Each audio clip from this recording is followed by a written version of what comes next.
वो इम्पॉर्टेंट पढ़ा रहे हैं, वो ख़त्म होने के साथ ही उसमें से आप मान के चलिएगा 2 से 3 क्वेश्चन आपको मिल जाएगा। ठीक है, ये इम्पॉर्टेंट है, हम नोट्स में इंक्लूड नहीं कराते थे, यूनिवर्सिटी के नोट्स से एफिलेटेड है। तो यूनिवर्सिटी में 2018 के बाद जो एक्स्ट्रा क्वेश्चन कराए गए उसमें ये है, तो उसको आप लोग सम इम्पॉर्टेंट प्रॉब्लम डाल के ही लिख लीजिए। हेडलाइन डालिए some important problem.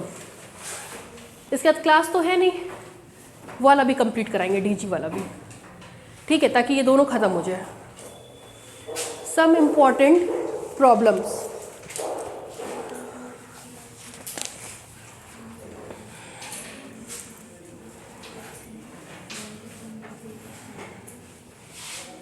Some important problems.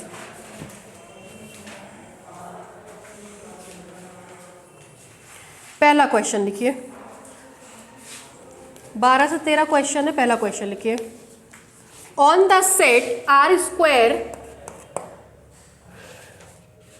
On the set R square मतलब 2 डायमेंशन की बात कर रहा है। On the set R square define a metric D given by, define a metric D given by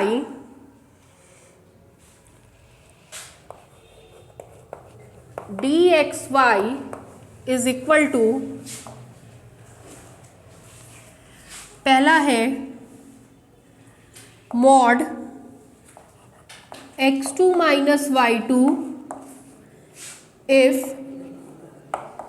x1 is equal to y1, दूसरा है x1 minus y1 plus mod x2 plus mod y2 if x1 does not equal to y1, where x is equal to x1 x2 and y is equal to y1 y2 belongs to R square.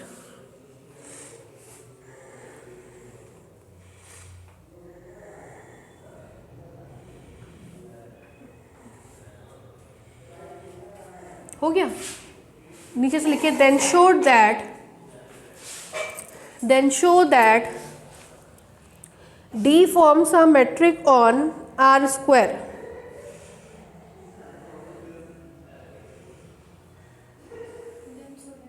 D forms a metric on R square. D forms a metric on R square.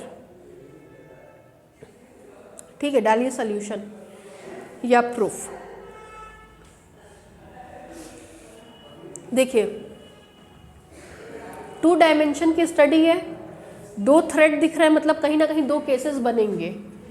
तो आपको दिखाना है कि D R square के ऊपर matric form करता है। Metric की 4 property, non negative condition, null condition, triangular inequality, symmetric property, ये चारों आपको इसके ऊपर सिद्ध करके दिखाना है।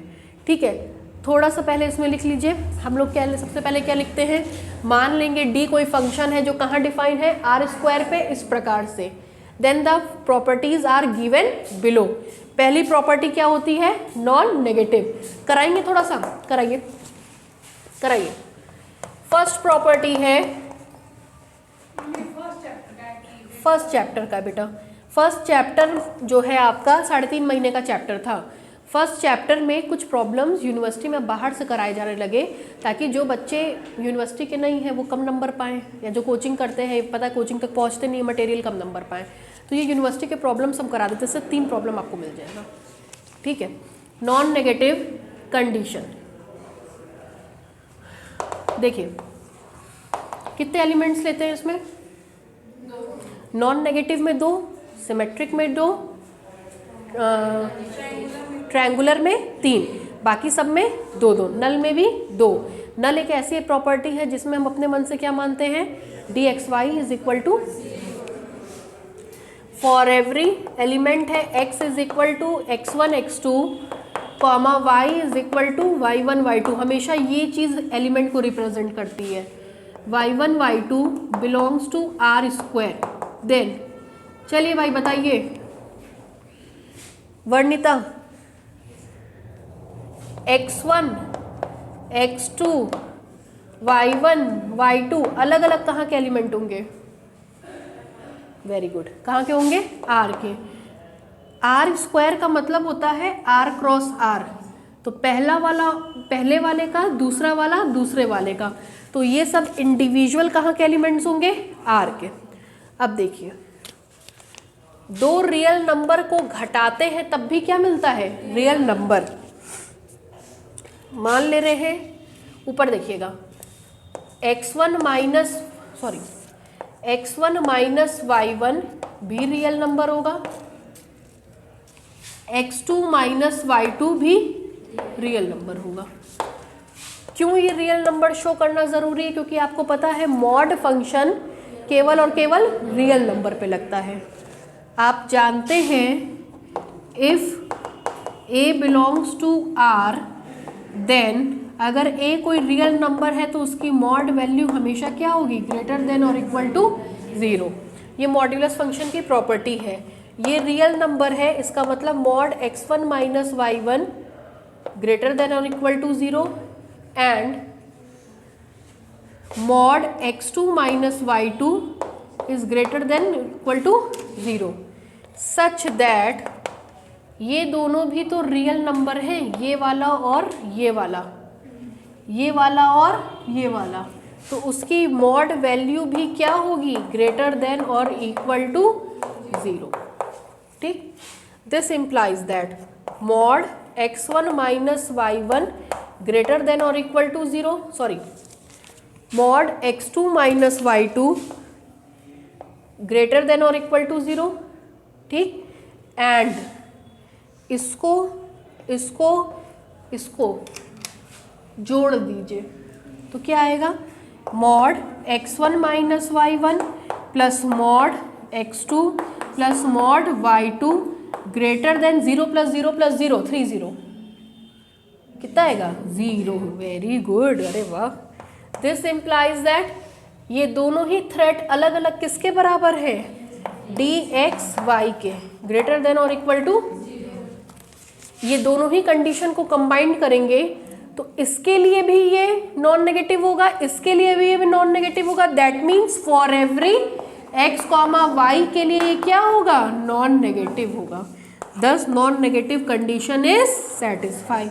ये लिखना बहुत ज़रूरी है, नहीं लिखते हैं तो वो प्रॉपर्टी पूरी मानी नहीं जाएगी, एग्जाम में नंबर कट जाएगा। ठीक है, तो चलिए लिखिए थोड़ा सा, लिखिए प्रूफ में डालिए। Let the given function d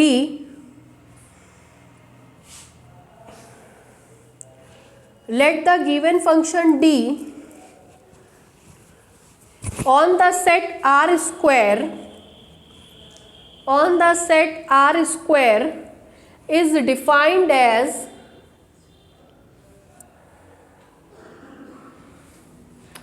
dxy, उतारिए, वेयर वाली लाइन उतारिए, ऊपर से dxy, नीचे से वेयर तक उतारिए।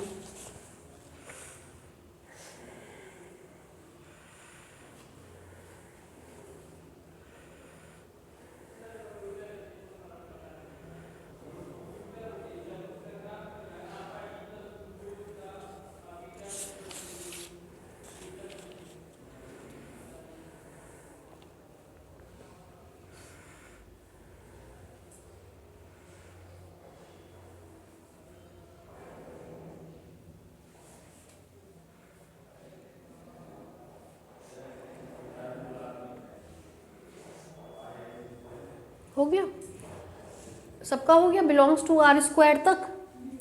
Then the properties of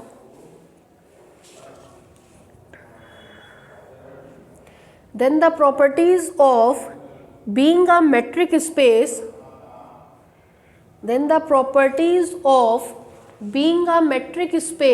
is given below.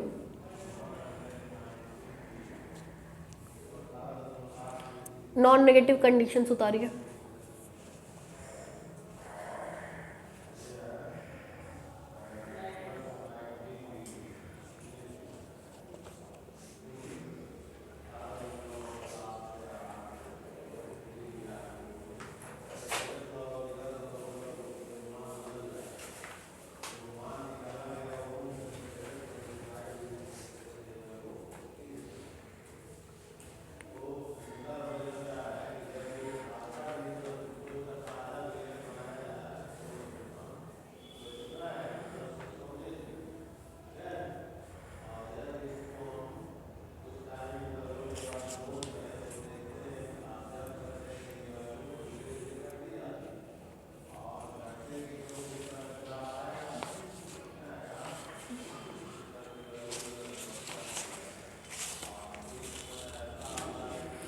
कल क्या, कल तो मेरा क्लास है नहीं।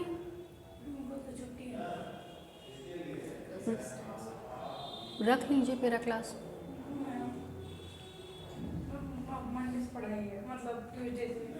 क्यों, कहाँ घूमने जा रही हैं? अब फिलहाल जब भी आइएगा, है ना, तो क्या लेकर आएंगे? मैट्रिक स्पेस लाइएगा। मैट्रिक स्पेस में new spaces from old spaces हम शुरू करेंगे, ठीक है। और आज हम आपका ये भी कंप्लीट कर दे रहे हैं और बचा हुआ वो रिमानियन मैट्रिक भी कंप्लीट कर दे रहे हैं। रिमानियन मैट्रिक में फर्स्ट काइंड को हमने दिखाई दिया था, सेकंड काइंड को उसमें दिखाना है। मुश्किल से 10 मिनट का काम है, 10 से 15 मिनट का।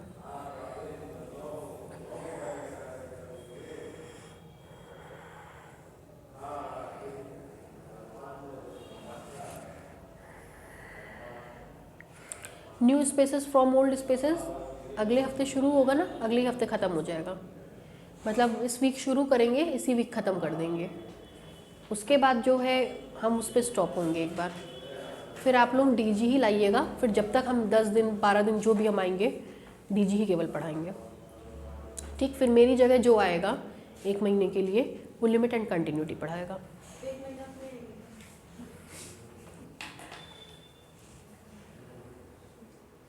लिमिट एंड कंटिन्यूटी पढ़ाएगा। आप लोग चाहेंगे तो उसका हम अपना रिकॉर्डेड वीडियोस भी आप लोगों को दे देंगे, ठीक है। तो दोनों चीज़ आपके पास हो जाएगी। यहाँ जो पढ़ाएंगे सर पढ़ाएंगे ही, आपको साथ ही साथ मेरा रिकॉर्डेड वीडियोस भी मिल जाएगा।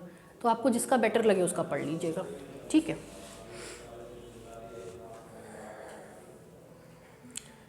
चले आगे, हो गया? उतार लीजिए नॉन नेगेटिव कंडीशन, नहीं उतारें तो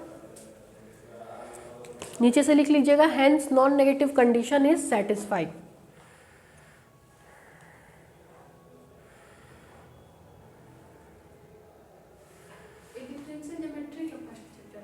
नहीं, मैट्रिक स्पेस का नॉन नेगेटिव मैट्रिक आ रहा है ना शब्द, मैट्रिक स्पेस का है। Hence non negative condition is satisfied. ये सारे इंपॉर्टेंट क्वेश्चंस हैं, ठीक है, इसमें से पेपर में आते हैं। दूसरा नल कंडीशन, हेडलाइन डालिए नल कंडीशन। कितने एलिमेंट्स लेते हैं? ले लीजिए। For every x is equal to x1 x2, y is equal to y1 y2 belongs to R square.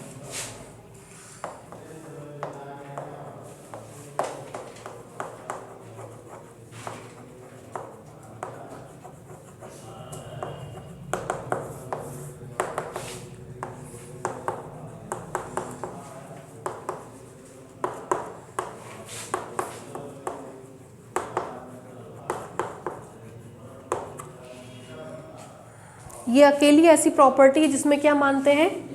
dxy is equal to 0, अपने मन से मानते हैं। लेट, देखिए, dxy इज इक्वल टू 0। जैसे ही आपने इसको 0 किया, दुविधा ये हो गई कि अब यहाँ पे 2 केसेस बन गए, है ना। तुरंत इसके बाद क्या लिखेंगे? There are following 2 cases. देखिए, केस 1, कई बार हमने आपको बताया है कि जो केस डिफाइन होते हैं वो हमेशा इससे डिफाइन होते हैं। यही केसेस को डिफाइन करता है। इसी की वजह से थ्रेड बनता है, थ्रेड के कारण केस आते हैं।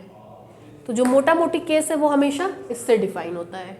तो केस 1 में मानते हैं x1 is equal to y1, case 2 में मानेंगे x1 does not equal to y1, case 1 में मानेंगे if x1 is equal to y1। Then आपने कहा है कि dxy किसके बराबर है? 0 के। लेकिन जब x1 is equal to y1 है तो dxy किसके बराबर आ रहा है? मॉड x2 माइनस, ये किसके बराबर होगा? दिस इम्प्लाइज दैट, इसका मतलब है x2 माइनस y2 क्या होगा? दिस इम्प्लाइज दैट x2 बराबर, this implies that ordered pair x1 x2 बनवाइए। तो x1 की जगह x2 की जगह x1 x2 किसका मान है? x का। ये किसका मान है? अब इसका उल्टा देखिए, x is equal to y, उससे ये लिख सकते हैं 2 ऑर्डर्ड पेयर तभी बराबर होते हैं जब दोनों के करस्पॉन्डिंग स्लॉट्स बराबर हो। पहला वाला पहले के, दूसरा वाला दूसरे के, पहला वाला पहले के, ये तो यूनिवर्सल ट्रुथ है, दूसरा वाला लिख दिया। दोनों तरफ y2 का एडिटिव इन्वर्स जोड़ दिए हैं, y2 का एडिटिव इन्वर्स माइनस y2, यहाँ पे भी और यहाँ पे भी। इससे ये लिख सकते हैं, क्योंकि फंक्शन कहता है modulus function if x is equal to 0 if and only if x is equal to, ठीक। तो मोटा मोटी उससे ये मिल गया, उससे ये मिल गया। तो आप कह सकते हैं hence dxy is equal to 0 if and only if x is equal to y। ये आपका पहला केस हो गया, ठीक। केस 2, केस सेकंड में क्या मानेंगे, if x1 does not equal to y1, ठीक। तब dxy का मान ये लिखाएगा, this implies that mod x1 minus y1 plus mod x2 plus mod y2 is equal to 0। आपने थ्योरम पढ़ा है, 2 या 3 पॉजिटिव संख्याएं अगर 0 के बराबर है तो ऐसा तभी पॉसिबल है जब तीनों अलग अलग 0 के बराबर हो। तो तीनों को अलग अलग 0 के बराबर करेंगे तो mod x1 minus y1 is equal to 0, mod x2 is equal to 0, mod y2 is equal to 0। इसका इस्तेमाल करेंगे तो आपको मिल जाएगा, this implies that x1 minus y1 is equal to 0, x2 is equal to 0, y2 is equal to 0। This implies that x1 is equal to y1, x2 is equal to 0, y2 is equal to 0।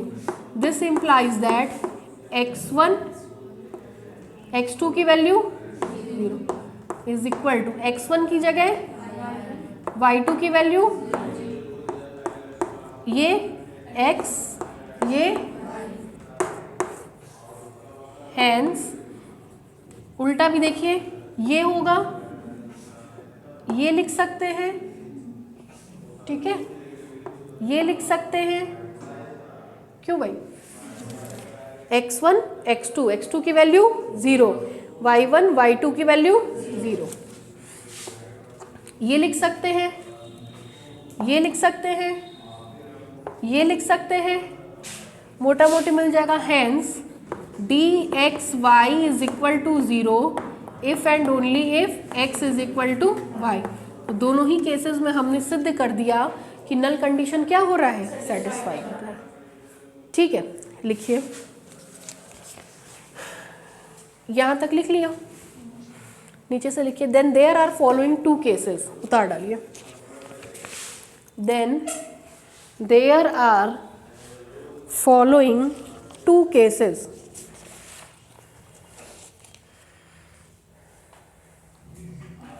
उतार लीजिए पूरा।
जल्दी उतारिए थोड़ा आप लोग ना,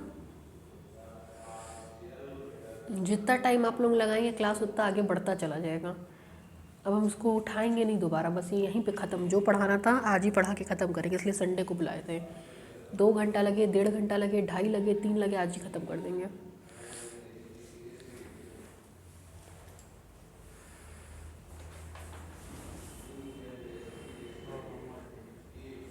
हाँ, अगर आप लोग कर लेते तो हम सभी होमवर्क दे देते, बात वही तो है कि बुक में है नहीं, आप लोगों को आता नहीं है, क्या किया जाए।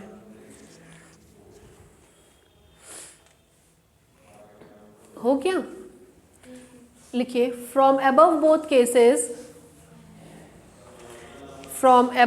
Cases we find that null condition is satisfied. From above both cases we find that null condition is satisfied.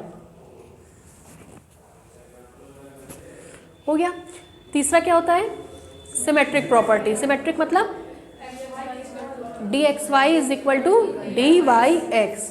कैसे करेंगे देखिए, सबसे पहले कितने एलिमेंट्स लेंगे? 2। लिखिए सिमेट्रिक प्रॉपर्टी।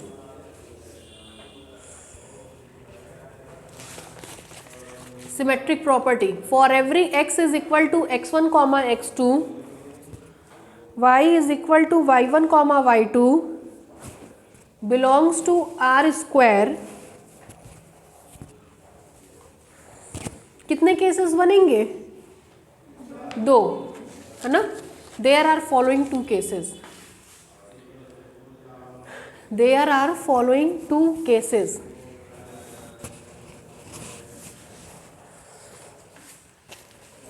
देखिए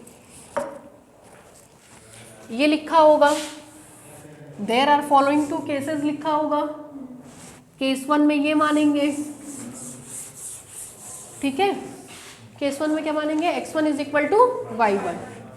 देन जब x1 is equal to y1 है, इस केस में dxy का मान किसके बराबर है? Mod of x2 minus y2। This implies dxy is equal to, आपको पता है mod a minus B is equal to mod b minus A होता है, ठीक है? क्या प्रॉपर्टी बोले हैं? Since mod a minus B is equal to mod b minus, this implies dxy is equal to dyx। ठीक, इसके बाद क्या मान के चलेंगे? केस 2। केस 2 में क्या मानेंगे? x1 does not equal to y1, ठीक है? देन इस केस में dxy का मान क्या होता है? मॉड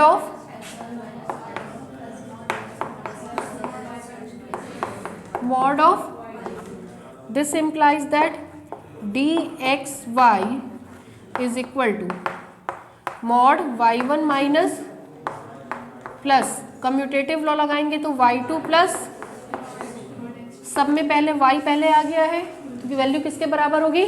dyx के। उतार देंगे।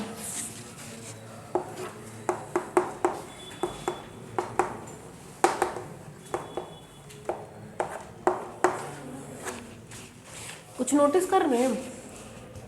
यहाँ पे हमने for every x comma Y नहीं लिखा है, यहाँ हमने for every x comma Y नहीं लिखा है। पीछे वाले में भी दोनों केस में for every x comma Y नहीं लिखे थे। क्यों? क्योंकि case 1 for every x comma Y के लिए नहीं है, स्पेसिफिक x कॉमा वाई के लिए है। केस 2 भी for every x comma Y के लिए नहीं है, स्पेसिफिक x कॉमा वाई के लिए है। जब इन दोनों को आप कंबाइंड कर देंगे तब वो for every x comma Y के लिए होगा, ठीक है? इसलिए हमने आगे नहीं लिखा। ये नहीं कि मैम भूल गई हैं और ये है ऐसा है वैसा, ऐसा कुछ नहीं, इसलिए बता दे रहे हैं। केसेस हमेशा स्पेसिफिक के लिए बनते हैं, फॉर एवरी के लिए नहीं बनते हैं। जब आप लोग लिखते हैं from case 1 and 2 we find that, वो कंबाइंड होता है, उसमें आप फॉर एवरी लिखेंगे, ठीक है?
हो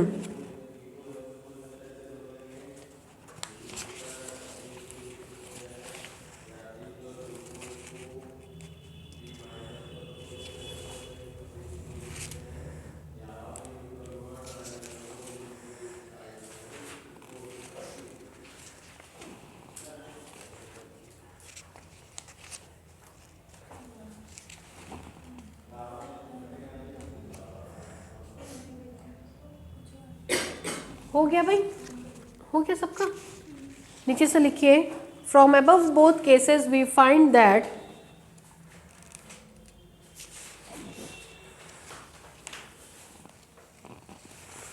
from above both cases we find that symmetric property is satisfied.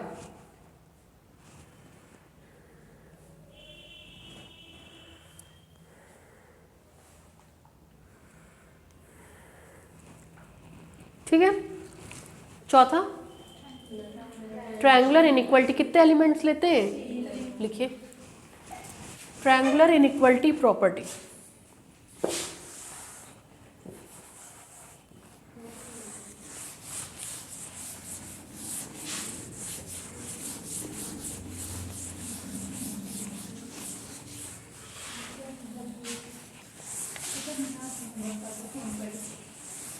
क्या हो गया, क्या हो गई है? अपने क्लास की लड़कियों नहीं जान रही, वो हाँ।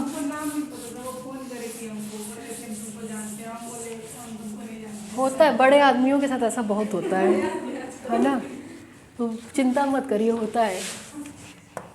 फोर्थ है ट्रायंगुलर इनइक्वालिटी प्रॉपर्टी।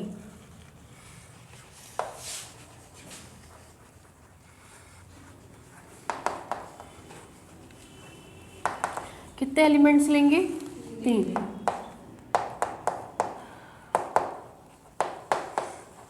ठीक है, आपको ध्यान होगा एक बार हमने ऐसे ही थ्रेड में ट्रायंगुलर इनइक्वालिटी प्रॉपर्टी करवाई थी, तो उसमें 4 केस बने थे।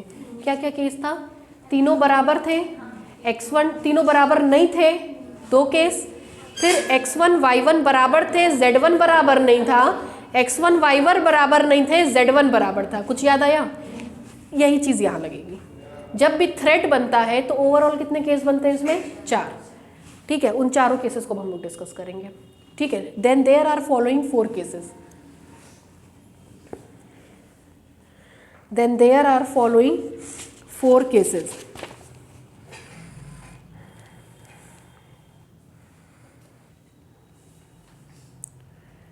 Then there are following 4 cases. देखिए, केस 1, इफ सबको क्या लेंगे? बराबर लेंगे। If x1 is equal to y1 is equal to z1, इसके हिसाब से x y z नहीं लेंगे। यहाँ पे किसको बराबर लिया है? x1 y1 को बराबर लिया है। तो एक बार हम तीनों लोगों को क्या लेंगे? बराबर। तीनों लोगों को क्या लेंगे? बराबर नहीं लेंगे। फिर 3 स्लॉट है तो इन दोनों को बराबर नहीं लेंगे, z1 को बराबर लेंगे, इन दोनों को बराबर लेंगे और z1 को बराबर नहीं लेंगे। इसके अलावा कोई केस नहीं बनता है। हमेशा यही काम आता है। चूंकि ये दोनों प्रॉपर्टी फर्स्ट स्लॉट पे है तो हम लोग भी यहाँ पे फर्स्ट स्लॉट पे लगाएंगे। ठीक है, जरा अब यहाँ ध्यान दीजिए। देन dxy का मान इस केस में क्या होगा? xy, x1 बराबर y1 है तो dxy is equal to mod of x2 minus y2।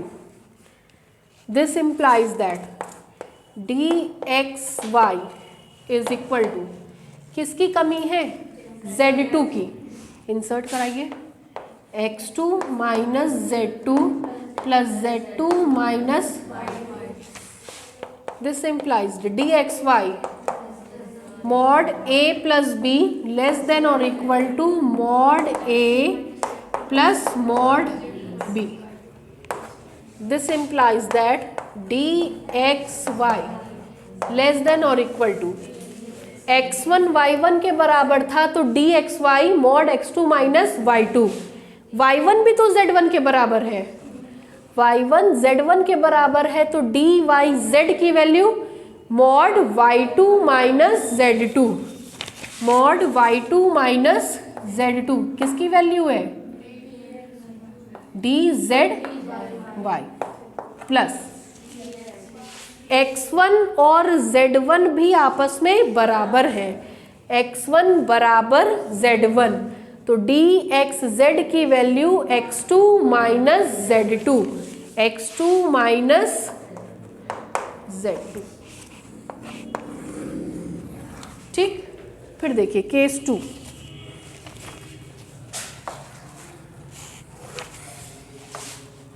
Case 2 क्या मानेंगे? इफ x1 बराबर y1 does not equal to z1, आएगा क्या भाई? ये बड़ा अच्छी करेंगे, हाँ। तब देखिए क्या क्या होगा। देन इस केस में dxy dxz dzy, पहले तीनों का मान लिखवा लीजिए। xy x1 बराबर dxy mod x2 minus dxz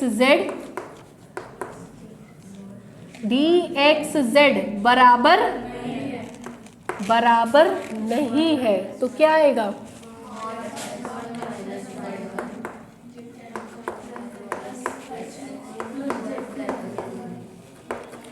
and dzy, z और y भी आपस में बराबर, क्या मिलेगा? z1 minus y1 plus z2 plus y2। ठीक है, इतना क्लियर है? इतने में कोई दिक्कत? अब कैलकुलेशन देखिए इसकी कैसे करते हैं। नाउ dxy लेके चलें तो उसी को लेके चलेंगे। dxy is equal to mod x2 minus y2 is equal to mod x2 plus minus y2। ऐसा इसलिए किए हैं क्योंकि आपको जो रिजल्ट पता है मॉड a प्लस बी भी पता है। Mod a plus B is less than और equal to mod of a plus mod of b, बीच में माइनस नहीं चाहिए था। ठीक है, अब उस फॉर्मूले को तोड़ेंगे तो आएगा dxy, बोलिए, mod a plus B less than और equal to mod a plus mod b। ठीक, दिस implies that dxy, इसको तोड़ते हैं तो आपको पता है mod x2 plus mod -1 mod y2। This implies that dxy less than और इक्वल टू मॉड x2, ये 1 है, प्लस मॉड y2। ठीक, अब सुनिए ध्यान से, मॉड x2 ये आ गया, मॉड y2। अगर 10 में मान लीजिए ये संख्या जोड़ने पर कितनी आ रही है? 10, पॉजिटिव ही होगी सब। 10 में 10 प्लस 2 प्लस 3 प्लस 7 प्लस 9 कर दे तो जुड़ा हुआ हिस्सा अधिक हो जाएगा, पहले वाला हिस्सा कम हो जाएगा। ये क्लियर है? ये इसमें अगर हम कोई पॉजिटिव नंबर जोड़ेंगे, जैसे x2 में हम जोड़ रहे हैं x1 minus z1 plus x2 plus z2, ये हम इसकी जगह लिखें। ठीक, इसकी जगह हम लिख रहे हैं mod z1 minus y1 plus z2 plus mod y2। ठीक, ये पॉजिटिव, ये पॉजिटिव, ये पॉजिटिव, ये पॉजिटिव, ये पॉजिटिव, ये पॉजिटिव, तो जब पॉजिटिव में कुछ अधिक पॉजिटिव जुड़ेगा तो जाहिर सी बात है ये बड़ा होगा, बराबर नहीं होगा। क्या होगा? बड़ा होगा। बड़ा इसलिए इसकी तरफ मुंह खुला है, ज़्यादा खाना खाएगा। ये छोटा है इसलिए इसकी तरफ मुंह बंद है, कम खाना खाएगा। ठीक, तो क्या मिलेगा? This implies that D X Y ये ड्रॉप कर दीजिए, लेस देन, ये वैल्यू किसके बराबर है? डी एक्स जेड, और बगल वाली वैल्यू किसके बराबर है? D Z Y.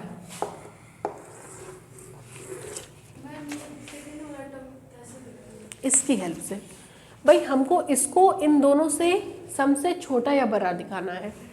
हमारे पास केवल मॉड x2 था, केवल मॉड y2 था। ये पाने के लिए ये दोनों जोड़ना पड़ा, ये पाने के लिए ये दोनों जोड़ना पड़ा। चूंकि ये पॉजिटिव है, 4 में 4 + 2 + 5 करेंगे तो जाहिर सी बात है ये क्या हो जाएगा? बड़ा हो जाएगा, है ना। तो ये बड़ा हो गया इसलिए इसकी तरफ मुंह खुल गया, ज़्यादा खाना खा लिया। ये छोटा रह गया, इसकी तरफ मुंह बंद हो गया, मम्मी खाना नहीं दी, कम हो गया। ठीक है, क्लियर है? ये एडजस्टमेंट है, एडजस्टमेंट पे ही ये प्रॉपर्टीज़ लगती हैं, इसलिए ये इम्पॉर्टेंट है। बिना पढ़े आप एग्जाम में कतई नहीं कर पाएंगे। ठीक है, उतार डालिए 2 केस। तीसरा केस हम नहीं करेंगे, करिए। ठीक इसी तरह से लगेगा केस थर्ड में भी। लेट क्या मानेंगे? x1 does not equal to y1 is equal to z1। करिए।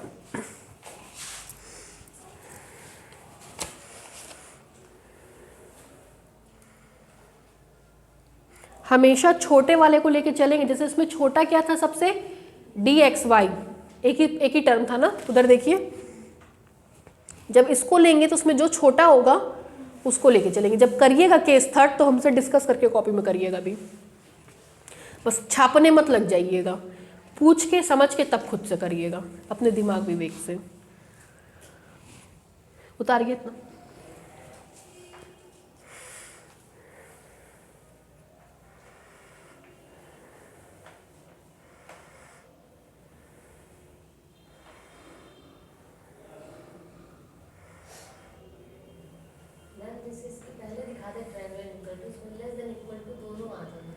केसेस में नहीं, केसेस में नहीं। खोलिए केस। उस केस में अगर आप देखेंगी जो हमने बताया अभी आपको पहले, उसमें 2 में केवल स्ट्रिक्टली लेस देन था और 2 में लेस देन और इक्वल टू दोनों था।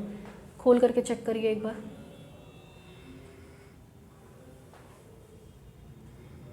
फिर जब चारों को कंबाइंड करते हैं तो कहते हैं कि लेस देन और इक्वल टू दोनों आएगा।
थर्ड में सबसे पहले D X Y, D X Z, D Y Z Y का मान लिखिए क्या क्या होगा। जैसे ऊपर वाले केस में हमने देन करके तीनों का मान लिखा है, आप लोग इसमें मान लिखिए क्या क्या होगा। D X Y, D X Z, D Z Y, इन तीनों का मान क्या क्या आएगा वो लिखिए।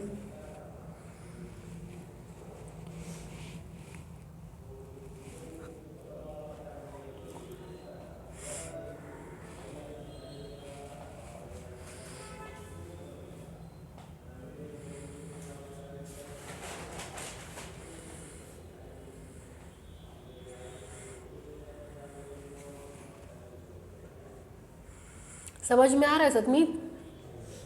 नंबर चाहिए हमको इस बार, है ना, नंबर नहीं कम होना चाहिए।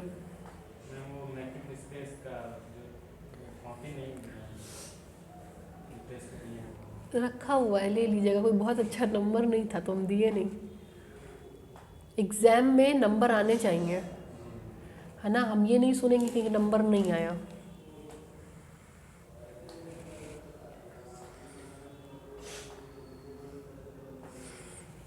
आपके तो हम गार्जियन जैसे हैं, गार्जियन कुटाई बाद में करता है ना, नंबर आना चाहिए एकदम।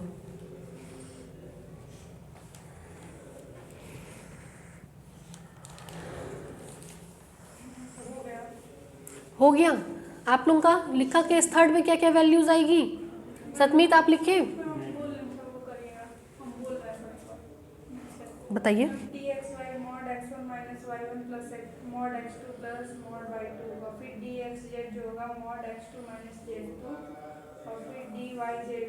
डी एक्स जेड गलत बोल रही क्या?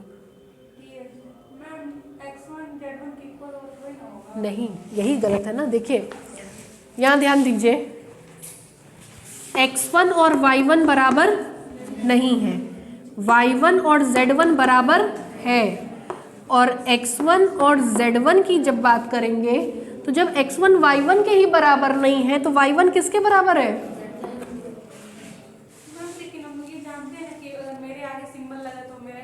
मेरे आगे से छोड़ दीजिए, ये देखिए x1, आपको x1 और z1 में रिलेशन, y1 की जगह क्या लिख देंगे?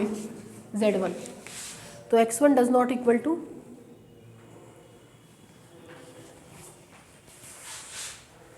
आगे पीछे वाला वो दो में चलता है, तुम मेरे आगे मैं तुम्हारे पीछे, है ना, और वो इक्वलिटी में चलता है, लेस देन में चलता है, नॉन इक्वलिटी में नहीं चलता कि मैं आगे तो तुम पीछे, तुम पीछे तो मैं आगे। अब इसके हिसाब से लिखिएगा, लिख ली सतमीत? लिख लिए? लिखिए, पहले सबको ही लिखिए।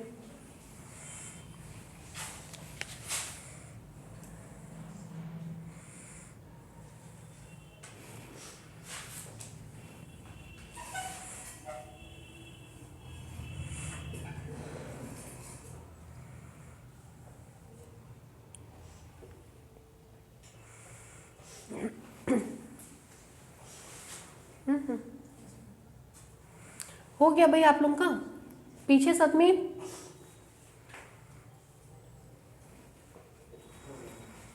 ये लिख लिए? क्या क्या आएगा? इसका बड़ा आया होगा, है ना, क्योंकि नॉट इक्वल टू में बड़ा एक्सप्रेशन आ रहा है। इसका बड़ा आया होगा, इसका क्या आया होगा? छोटा, है ना, छोटा एक्सप्रेशन आया होगा, मतलब आया होगा मॉड y2 माइनस z2, छोटा एक्सप्रेशन होगा।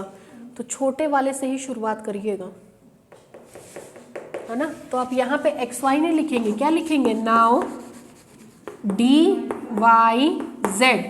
Is equal to mod y2 minus, अब इसी तरह से करिए, समझ गए? जो छोटा होता है हमेशा वर्क उसी पे करेंगे, बड़े वाले पे नहीं करेंगे।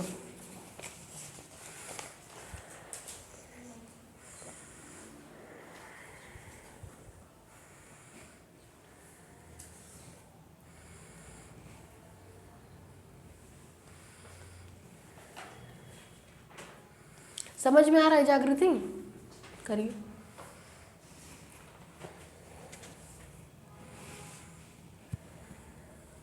रश्मि कहाँ है? आराम कर रही है घर पे?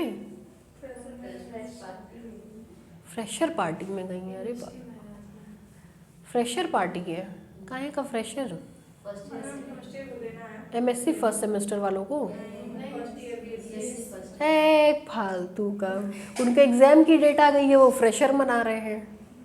काहे का फ्रेशर? एग्जाम आ गया सिर पे, 20 तारीख अनाउंस हो गई है और नाच रहे हैं सब। गजब हाल है भैया।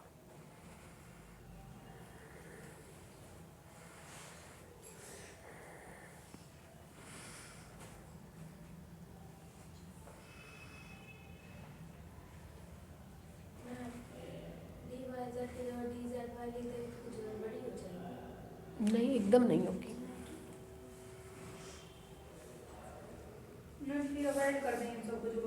हाँ, और लेस देन ग्रेटर देन दिखाइए जैसे दिखाते हैं, बिल्कुल इसी ट्रैक पे चलेगा। DYZ is equal to mod Y2 minus Z2 is equal to mod Y2 plus bracket में माइनस Z2, बाहर निकलेगा तो अंत में DYZ इज लेस देन और equal to mod Y2 plus mod Z2 करना पड़ेगा ब्लैक बोर्ड पे।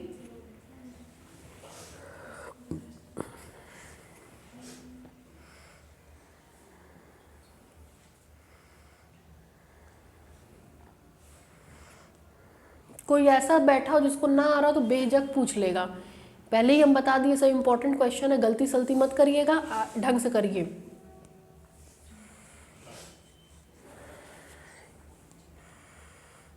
कर दे सतमीत, कर दे, हो रहा है। अनुराधा हो गया, बगल में आपके करिए।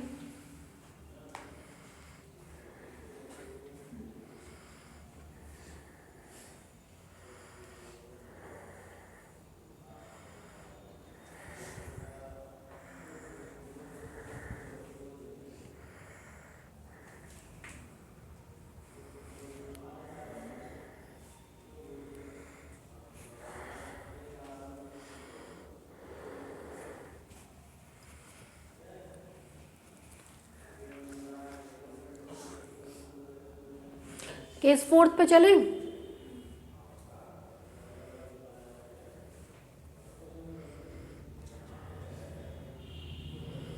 देखिए भाई, पता नहीं ऐसा क्या संगीन हो गया कि घुसे जा रहे हैं उसके अंदर।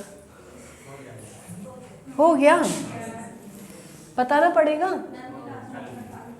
यहाँ देखिए, कुछ नहीं, बस यहाँ Z कर दीजिए।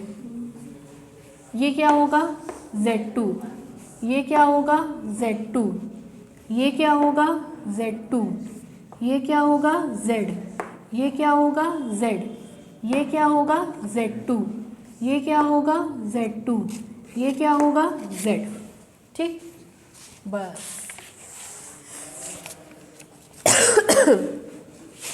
DZY का रिलेशन किससे बनना चाहिए? DZX plus DXY। ठीक, DZX बराबर नहीं है तो क्या वैल्यू आएगी? मॉड ऑफ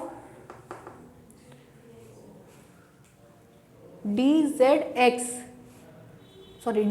ठीक है, बोलिए। Mod of Z1 minus X1 plus mod Z2 plus mod, इसकी जगह ये पूरा लिख दिए, प्लस तीसरी वैल्यू क्या आएगी?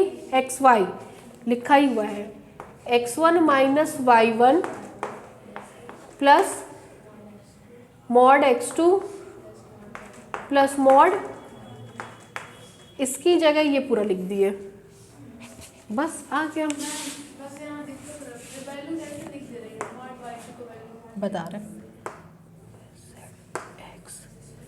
अब बताइए किसकी वैल्यू लिख रहे हैं?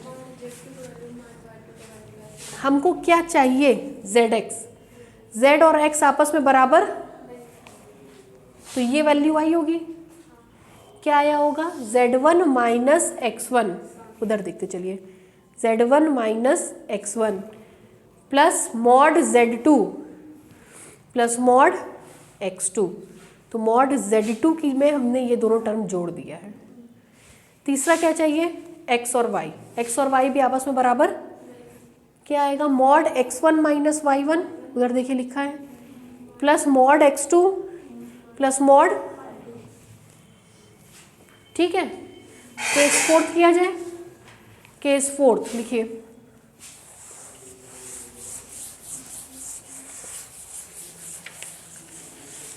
केस फोर्थ, देन ये तीनों आपस में बराबर, सबकी वैल्यू लिख लीजिए, डी एक्स वाई की वैल्यू लिखिए,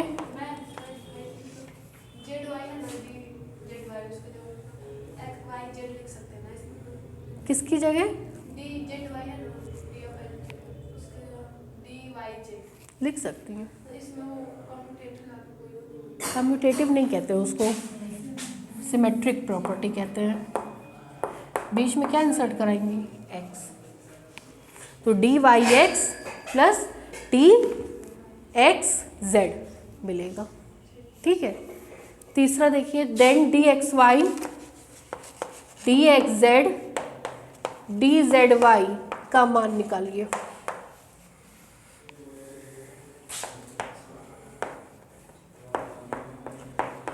तीनों ही बराबर नहीं है तो ये वाला लगेगा सब में, है ना। लिखिए, लिखते चलिए,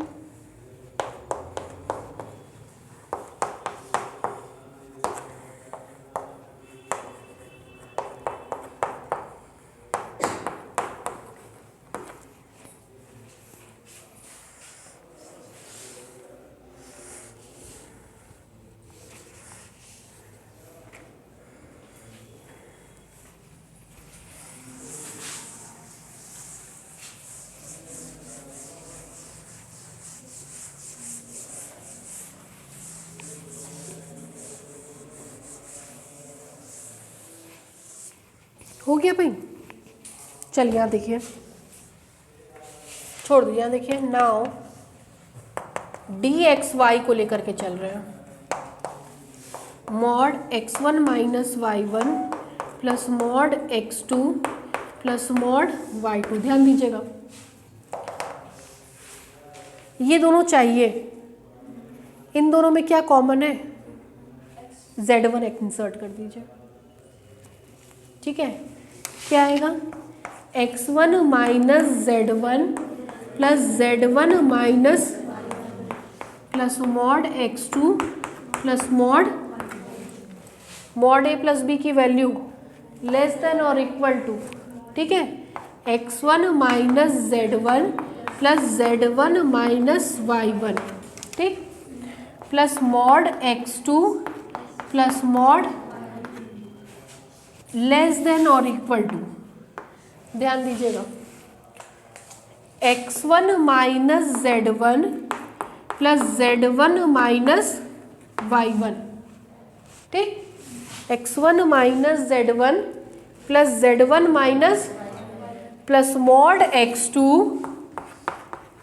प्लस मॉड, ठीक। अब सुनिए, डी एक्स वाई की वैल्यू इन दोनों से कोरिलेट करना है, x1 माइनस z1 मिल गया, z1 माइनस y1 मिल गया, x2 मिल गया, y2 मिल गया, कौन बचा, तो प्लस 2 मॉड z2।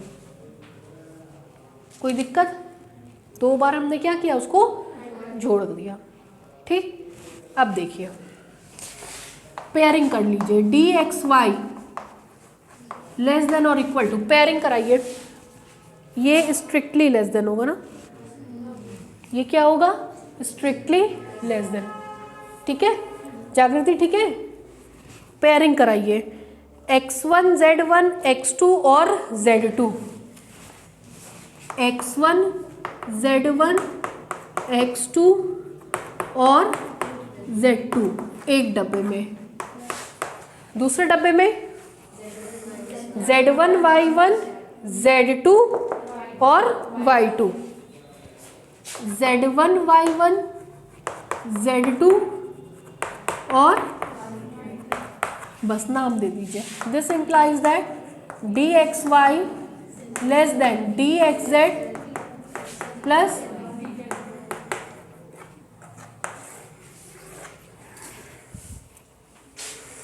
ठीक है। इसका M4 थोड़ा सा एडजस्टमेंट पे है, उतारिए।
हो जाए तो बताइएगा।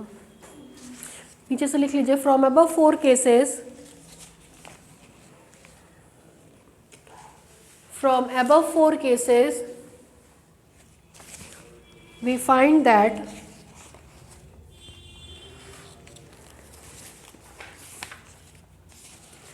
from above 4 cases we find that triangular inequality property is satisfied.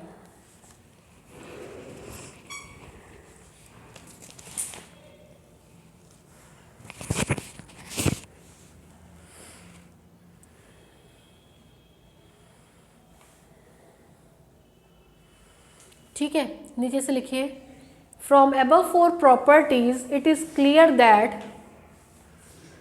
from above 4 properties it is clear that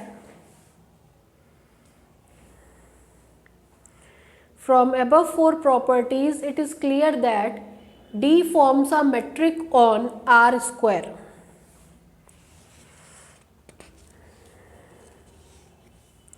D forms a metric on R square. हो गया।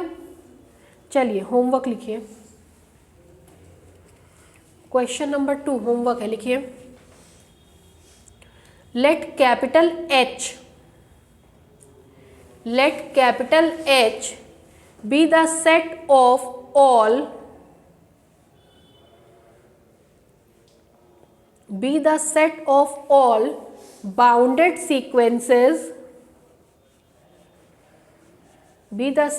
all bounded sequences of real number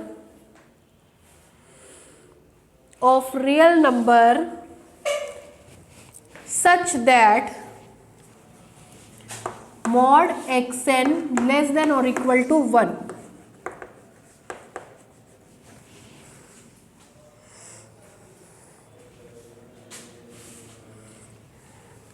हो गया।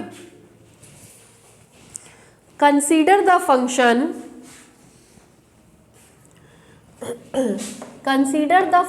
d such that h cross h2r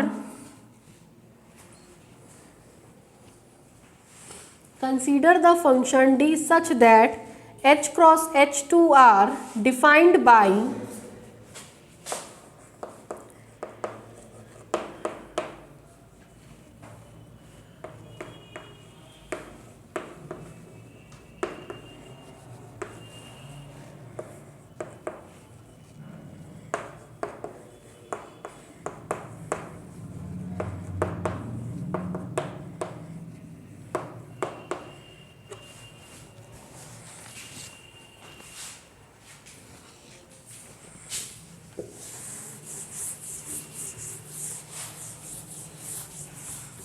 हो गया ये पूरा। Then prove that D forms a metric on H। Then prove that D forms a metric on H.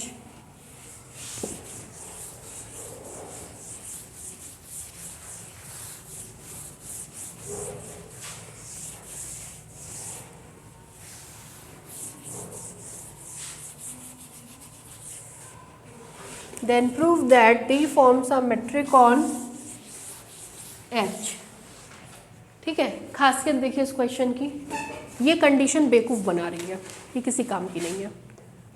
ठीक है, इसका कोई रोल नहीं है, बस इसको लेके चलिएगा। Non negative condition, xn real number, yn real number, क्योंकि ये रियल सीक्वेंस है।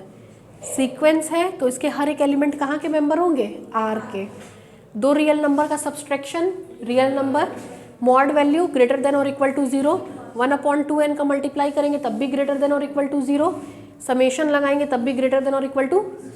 Non negative condition is null condition में इक्वेट टू 0 कर देंगे, अंत में मिलेगा xn is equal to for every n belongs to, summation हटता है फॉर एवरी आता है, फॉर एवरी हटता है, ये याद रखिएगा। ठीक, तुरंत मिलेगा xn is equal to yn for every small n belongs to capital N। तो सीक्वेंस आपस में क्या हो जाएंगे? बराबर हो जाएंगे। ठीक, तीसरा सिमेट्रिक चेंज कर दीजिएगा, चौथा नल मॉड zn को ऐड कर दीजिएगा, plus mod zn minus zn, triangular inequality लगा दीजिएगा, mod a plus b is less than और equal to mod of a plus mod of b। कर लेंगे, हो जाएगा, हो जाएगा, ट्राई करिएगा, कोशिश नहीं करना है, मतलब इस तरह का क्वेश्चन कराया गया है। ठीक है, तो करिएगा, केवल वो बेवकूफ़ बनाने के लिए। ठीक है, करिएगा, नहीं आए आपस में डिस्कस करिएगा, फिर नहीं आए तो हमसे पूछिएगा। एक और लिखिए, क्वेश्चन नंबर 3, ये भी होमवर्क है। In the set C of complex number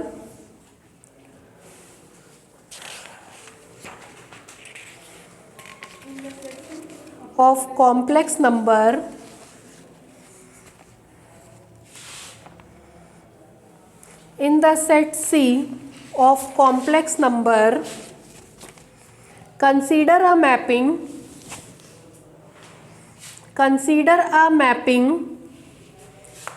D such that C cross C to R, D such that C cross C to R defined by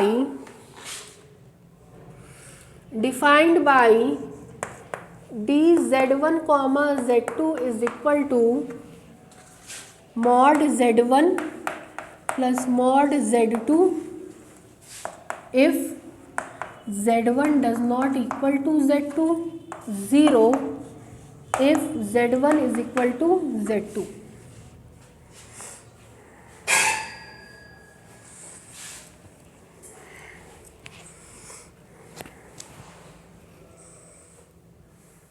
ठीक है, नीचे से लिखिए प्रूव दैट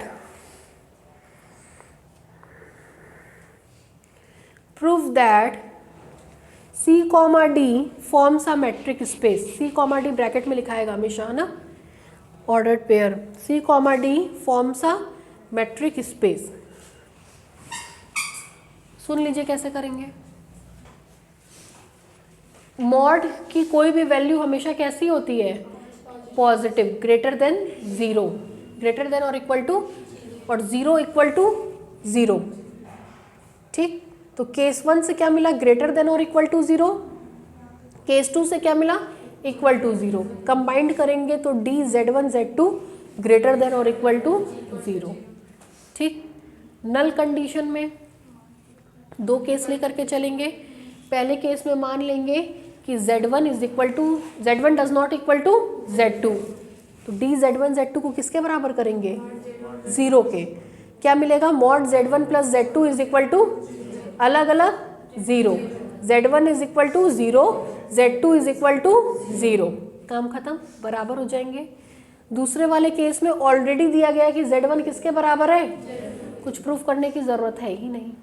Z1 बराबर Z2, reverse कर लीजिएगा तीर बना करके, अंत में मिलेगा D Z1 Z2 is equal to 0 implies if and only if Z1 is equal to Z2। ठीक, सिमेट्रिक करेंगे, कम्यूटेटिव लॉ लगा देंगे, mod Z1 plus mod Z2 is equal to mod Z2 plus mod Z1, अपने आप पलट जाएगा। Triangular inequality, 4 case बनेंगे, क्या क्या? Z1 बराबर Z2 बराबर Z3, Z1 बराबर Z2 बराबर does not equal to Z3, Z1 does not equal to Z2 is equal to Z3, और तीनों आपस में बराबर, जैसे अभी कराया। ढूंढिएगा मान, एडजस्ट करिएगा, एडजस्टमेंट इसका बहुत छोटा है।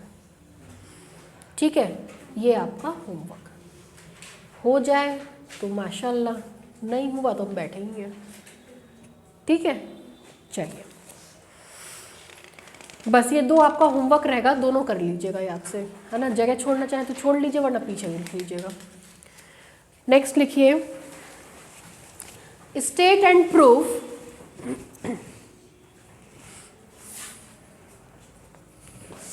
State and proof Hausdorff space.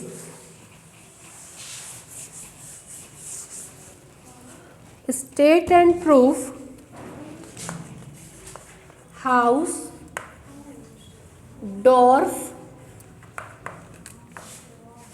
Space, जिसको कहते हैं T2 स्पेस। ये आपको MSc सेकेंड सेमेस्टर में मिलेगा। T1 space, T2 space, T3 space, T4 space, MSc second semester में। इसमें ज़बरदस्ती का डाल दिए तो करा दे रहे हैं।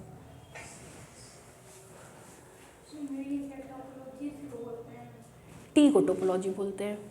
T is the collection of all open set. जैसे अभी आप लोग x, D लिखते हैं, वहाँ x, T लिखते हैं। D मैट्रिक है, वहाँ T collection of open sets है। ठीक है, समझ लीजिए पहले इसको, फिर इसका प्रूफ देंगे। देखिए, सबसे पहले कहते हैं कि x, D कोई मैट्रिक स्पेस है। इसके 2 पॉइंट्स हैं x और y, दोनों डिस्टिंक्ट है। क्या है? डिस्टिंक्ट, मतलब दोनों आपस में बराबर। कहेंगे let x, D be a metric space such that x contains at least 2 distinct point. x के पास कम से कम कितने पॉइंट्स होने चाहिए? 2। मैट्रिक स्पेस बनने के लिए कितने पॉइंट्स होने चाहिए? कम से कम 1। हाउसडॉर्फ बनने के लिए कम से कम कितने पॉइंट्स होने चाहिए? कम से कम 2। 2 पॉइंट्स है तो दोनों आपस में कैसे होंगे? डिस्टिंक्ट। डिस्टिंक्ट मतलब नॉट इक्वल। ठीक, तब कहते हैं कि कम से कम 2 नेबरहुड ऐसे मिलेंगे। एक नेबरहुड x का, एक नेबरहुड y का कम से कम मिलेगा इस प्रकार से कि u intersection v is equal to 5। इस कंडीशन में इस स्पेस को कहते हैं हाउसडॉर्फ स्पेस। क्या बोले? सबसे पहले क्या लेंगे? Matric space. मैट्रिक स्पेस बनने के लिए कम से कम कितने पॉइंट्स चाहिए?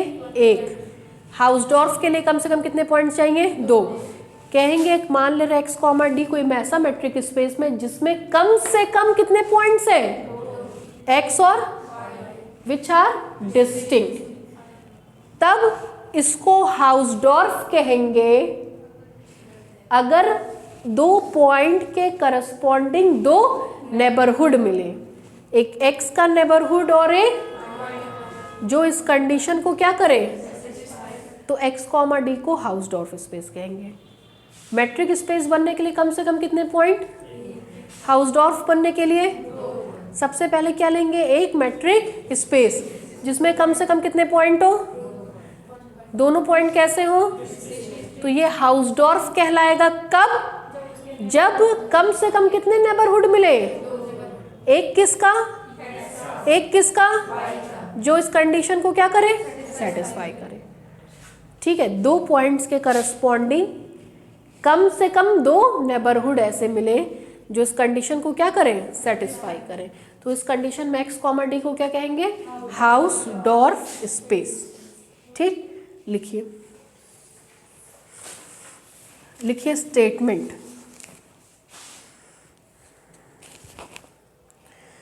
लिखिए let X comma D be a metric space, let x comma d be a metric space with at least 2 points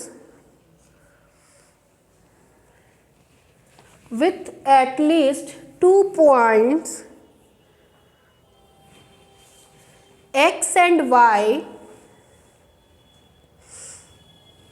कैसे पॉइंट होंगे ये,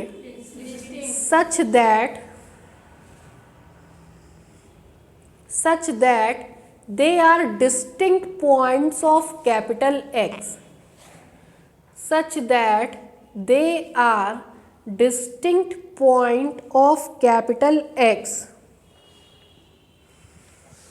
तब क्या होगा,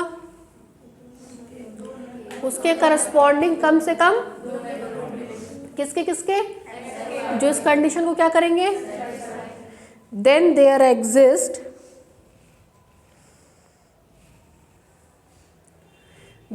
exist at least 2 neighborhood of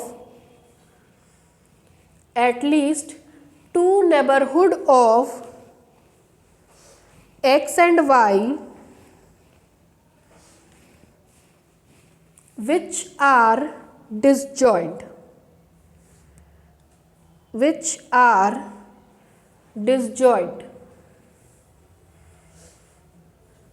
ठीक है, डालिए प्रूफ। पहले पूरा समझ ही लीजिए, फिर उसके बाद करिएगा। ठीक है, देखिए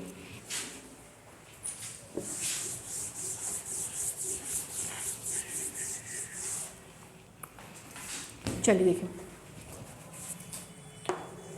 सबसे पहले हम क्या लेंगे, एक मेट्रिक स्पेस। क्या नाम है, कितने पॉइंट्स लेंगे, कौन कौन से, दोनों कैसे होंगे, दोनों के बीच की दूरी कितनी होगी, वेरी गुड सतमी, dx y।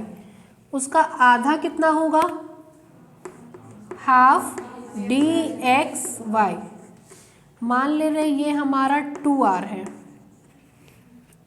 तो आधा कितना हो जाएगा, वेरी गुड। तो r का मतलब हो गया हाफ dxy। ठीक, dxy ग्रेटर देन और इक्वल टू 0, हाफ का मल्टीप्लाई करेंगे तब भी ग्रेटर देन और इक्वल टू 0। इसका मतलब r भी क्या होगा, ग्रेटर देन 0। क्यों, क्योंकि dxy डिस्टिंक्ट पॉइंट्स है, इसका मतलब dxy हमेशा कैसा होगा, ग्रेटर देन 0। हाफ का मल्टीप्लाई करेंगे तब भी ग्रेटर देन 0, तो r भी क्या होगा, ग्रेटर देन 0। रियल नंबर में x और y दो रियल नंबर, दोनों के बीच की दूरी रियल नंबर। ठीक है, dxy क्या है, रियल नंबर। हाफ का मल्टीप्लाई करेंगे रियल नंबर, r भी क्या होगा, रेडियस बनने की कंडीशन आ गई। दो रियल नंबर के बीच में कितने रियल नंबर डिफाइन करते हैं, कितने, इनफाइनाइट। डरिए मत, 0 और r के बीच में एक रियल नंबर डिफाइन कर रहे हैं, क्या, जो 0 से बड़ा होगा और r से छोटा होगा। यही है r, यही है r। ठीक, ये भी r, इससे छोटा r डैश। ठीक है, होगा, सही है। ये पूरा कितना है, r, थोड़ा सा छोटा कर देंगे तो क्या होगा, r डैश। ये पूरा कितना है, r, थोड़ा सा छोटा कर दिए तो क्या होगा, ये भी मान लीजिए r डैश, ये भी मान लीजिए r डैश। ठीक। आर डैश को रेडियस, एक्स को सेंटर मान करके एक ओपन स्पेयर बनाया। आर डैश को रेडियस और वाई को सेंटर मान करके एक और ओपन स्पेयर बनाया। ये ओपन स्पेयर क्या होगा? S X R dash. ये इसको नाम दे रहे हैं यू का, इसको नाम दे रहे हैं। आपको पता है हर एक ओपन स्पेयर खुद में पाए जाने वाले पॉइंट का नेबरहुड होता है। इसमें मरी से मरी हालत में कौन होगा? तो ये एक्स का क्या है? नेबरहुड। ये वाई का क्या है? दिखाना क्या है? दोनों कैसे होंगे? डिसजॉइंट। आपको मोटा मोटी दिखाना है कि एस एक्स आर डैश और एस वाई आर डैश का इंटरसेक्शन क्या होगा, ये आपको प्रूफ करना है। ठीक। उल्टा कॉन्ट्राडिक्शनरी मेथड का इस्तेमाल करेंगे। ये सिद्ध करना है ना, क्या सिद्ध करना है कि ये क्या होगा? मान लीजिए if possible let S X R dash intersection S Y R dash does not equal to, तो ये सेट कैसा हो गया? Non empty. कम से कम एक पॉइंट इसमें पाया जाएगा। This implies that there exists small a belongs to S X R dash intersection B any point या point। ठीक। दोनों के इंटरसेक्शन में है, इसका मतलब A S X R dash में भी होगा और A S Y। ठीक। इसका क्या मतलब हुआ? D A x less than इसका ए वाई लेस देन। ठीक। यहाँ तक में कोई दिक्कत? अब देखिए,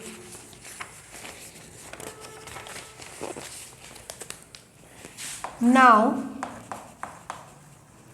डी एक्स वाई निकाल रहे हैं। 3 पॉइंट हो गए ना, एक्स वाई और ए। ट्रायंगुलर इनइक्वालिटी लगा दें। किसको इंसर्ट कराएंगे? क्या आएगा? A plus. ठीक। This implies D X Y less than D X A का मान less than R dash plus less than R dash D X Y less than. This implies 2 से डिवाइड कर दीजिए, half D X Y less than half D X Y का मान R, तो R less than ये क्या? R less than R dash less than contradiction. क्यों? क्योंकि हमने कुछ गलत माना था। ये हमारा गलत है। ये किसके बराबर होगा? फाई के। ठीक है, समझ में आया? लिखिए, डालिए प्रूफ। लिखिए, late x, d be a metric space. Let x, d be a metric space with two distinct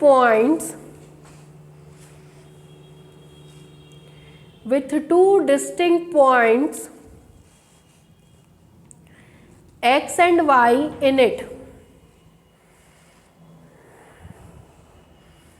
Then clearly dxy greater than 0। Equal to मत बनाइएगा, इक्वल टू में दोनों कोइंसाइड कर जाता है। ये दोनों कोइंसाइड नहीं कर रहे। कैसे पॉइंट है? Distinct point. Then clearly dxy greater than 0। ठीक है, आगे बढ़े। नीचे से लिखिए, let us define a real number small r। Let us define a real number small r such that small r is equal to half dxy। such that small r is equal to half dxy. नीचे से लिखिए then clearly r belongs to r and r greater than 0.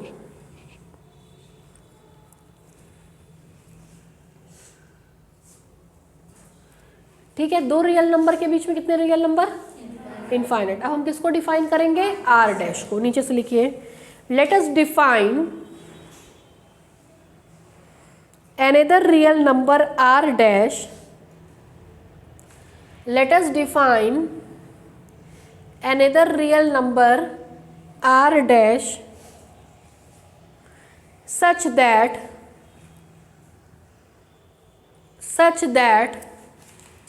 0 less than r dash less than r. ठीक. अब क्या बनाएंगे? दो open spheres. कौन कौन से? एस एक्स आर डैश और एस वाई आर डैश. नीचे से देखिए let us define two open spheres, bracket में लिखिए neighbourhood, S X R dash and S Y R dash centred at X and Y.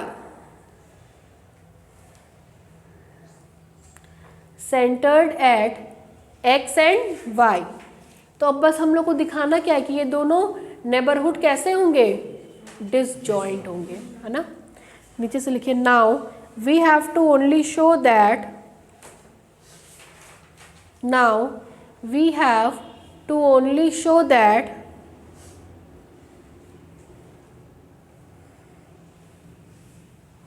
these two neighborhoods of x and y, these two neighborhoods of x and y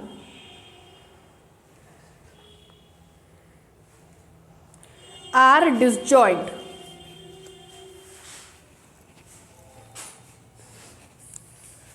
That is, यहां से पूरा उतार लीजिए.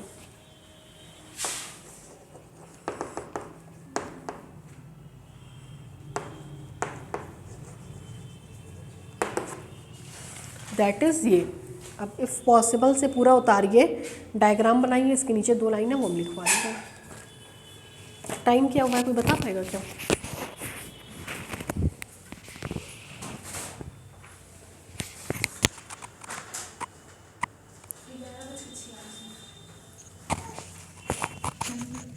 अभी तो बहुत पढ़ना है.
हाँ ठीक है ना.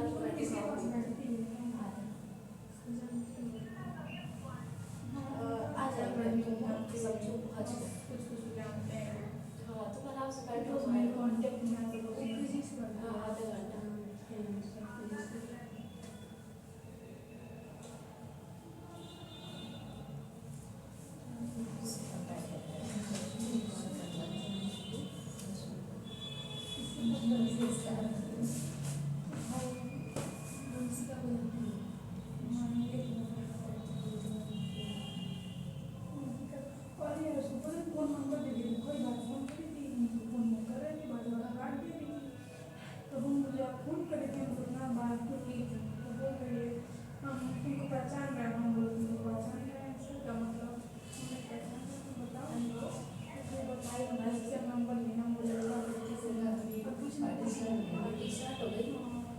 और इन लोगों को पूछना था कहाँ पढ़ती हैं क्या हुआ तुमको लगते हैं क्या वो बना के ले आ गए हम सब कुछ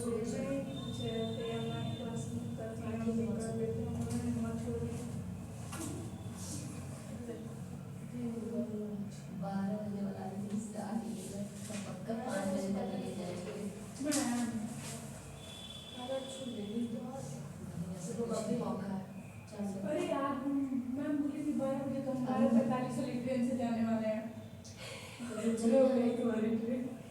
छुट्टी है ना तो अभी शाम तक चलेगा।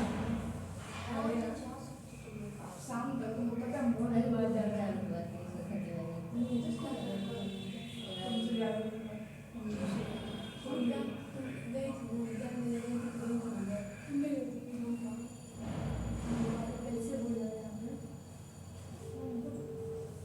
जब हमको अच्छा लगना बंद हो जाता तो हम समझ जाते हैं हमको घर बुला रहा है।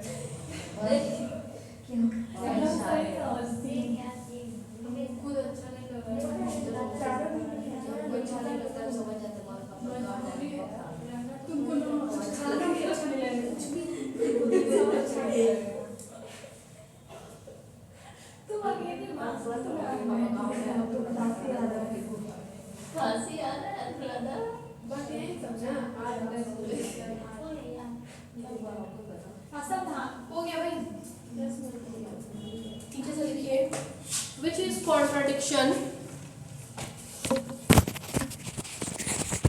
कॉन्ट्राडिक्शन